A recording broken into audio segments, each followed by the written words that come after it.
Mi ha chiamato ieri sera tardi anche chiedendo la disponibilità, cosa che abbiamo dato sin da subito, e quindi domani giovedì il Consiglio regionale si terrà presso il Sant'Artemio, che ha la struttura attrezzata con tutte le cose di cui necessita un Consiglio regionale, anche tecniche. Consiglio regionale convocato in via straordinaria a Sant'Artemio, sede della provincia di Treviso, domani mattina alle 10:30.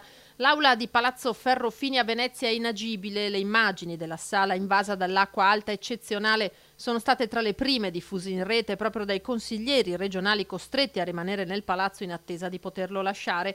Da qui la richiesta del presidente Roberto Ciambetti di uno spazio alternativo che secondo il numero 1 di Sant'Artemio potrebbe essere di spunto per il futuro. Al di là della situazione emergenziale, secondo me potrebbe essere anche un'opportunità per far sì che il Consiglio diventi itinerante da vicini l'ente regione al territorio, e quindi facendo di necessità virtù è una cosa alla quale ho detto sì volentieri sin da subito.